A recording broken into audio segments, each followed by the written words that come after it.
हदक्त नौना यूके दगी थोरक्लिबा कोविड-19 की अनौब स्ट्रेन मियो क्या आमने यामने हेन किनेरिबा संदोप यामने तुई हाइरिबा लमदम क्या आमने कंट्री क्या आमने मथंग मथंग मखोई फ्लाइट सर्विस थिंजिंदुना लॉकडाउन मथंग मथंग तौरक्लिबा मसीगी अनौब मखनगी म्यूटेन असि कमनौबनो अमसुंग मसिना ओहेललकपा याबसिंग अदु करिनो हाइबदु ngasi yengsi यानानबदा अखोगी मालेम सिदा लैदिबि जियो खुदिंग असि म्यूटेशन हाइसि अदुमक थोक्तुना लै थोक्तबा यादब प्रोसेस अमगुमनि हाइबा तारे मसी थोक्नबगी मरमसी अखोगी अकोइबदा लैरिबा पोचसिंग नत्रगना रिप्रोडक्शन हाइबदि मखा ताब स्पीसीज की दमकता चारोन सुरोन समदरकपा अनि एसिदनी हौजी हौजी फाउबी ओइनदी यूके दा तौरिबो रिसर्च असि की मतुंग इना कोरोना वायरस हाइरिबा वायरस मखल असि थाउम खुदिंगी अनौबा म्यूटेशन थोक्पगी फिबम असिदा लै हाइदुना रिपोर्ट फंगी मयाम म्यूटेशन थोक्पगी वारिसी नाकन मद थमखरगा अनौबा थोरक्लिबा म्यूटेन असिना अखोइदा करी करी सोहनबा याबगी नत्रगना करी करी फिबम ओहेलकपा याबगी मालेम असिदा हाइबगी मतांदुदमदि यिंगसी यानानबदा मयामना यामना किनरिबा हंदकी अनौबा महिक असिना हानदगी चादा उमुरा हाइबदी 70% असि हेन यांगना संदोकपा ngami हाइबसिदी अचुमनी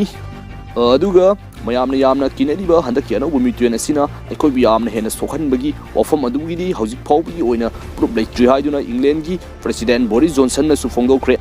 मखा ताबा वफम न महाकना हाइरिबा अनौबा कोविड-19 की अनौबा म्यूटेन मखन असिदी यामना कुपना नैनेगनी हाइना फोंगदोक्ली अदुगा वर्ल्ड हेल्थ ऑर्गेनाइजेशन की ओइनदी मखोइगी माइकैदगी करिगुंबा अमता थमक्ट्री मखोइना फोंगदोरकपा स्टेटमेंट की ओइनदी अनौबा इंग्लैंड दा फंगलिबा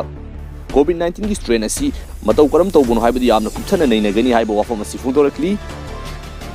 मयाम मथंग असिना अखोइना हौजिक कन्ना हिदाक फंगले हाइदुना हराउरिबा हिदाकसिंग असिना अनौबा लाक्लिबा कोरोना वायरस की स्ट्रेन मखन अनौबा असिदा इफेक्टिव ओइगरा हाइबदी कानागद्रा नत्रगना कानारोइद्रा हाइबा वांग असिनी यूके की ओइनदी हौजिक फाउबगी मखोइना फोंगदोकपा स्टेटमेंट की मतुंग इना अनौबा सारक्लिबा मालेम असिदा सारक्लिबा हिदाक खुदिमंग असी अनौबा स्ट्रेन असिदसु अदुमक इफेक्टिव ओइगनी कानागनी हाइना थमलकी हाइरिबा वाफम असी फ्रांस जर्मनी अमसुंग बेल्जियम की हेल्थ मिनिस्टर सिंगनसु फोंगदोरक्ली अदुगा हौजिक फाउबगी ओइना मथाइ थाइनादगी लाक्लिबा हिस्ट्री की मतुंग इनदी वायरस हाइरिबा मैक्सिंग असी करिगुंबा मखोइना म्यूटेशन थोक्लिबा मखै मखोइगी संदोकपगी चांग हेंगतचरगसु सीबगी चांगदी अदुमक हंथरई हाइबसी लैरिबा हिस्ट्री की रेकॉर्डसिंग असिना साकिनी मरम असिना रिसर्चर्स कया अमनदी मखोइगी मोटकी मतुंगिना अफबनी हाइना फोंदोकनरकसु यारोक्ली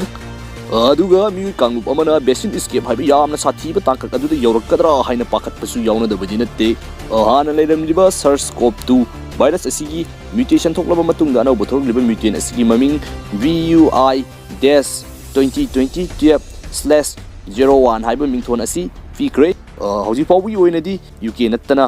साउथ अफ्रीका दसु अनौबा म्यूटेशन थोक्पगी लैरिबा रिपोर्ट असी नत्तना अहेनबा रिपोर्ट लैट्री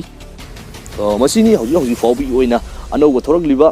कोविड-19 की स्ट्रेन अनौबा असिगी लैरिबा लेटेस्ट अपडेट असी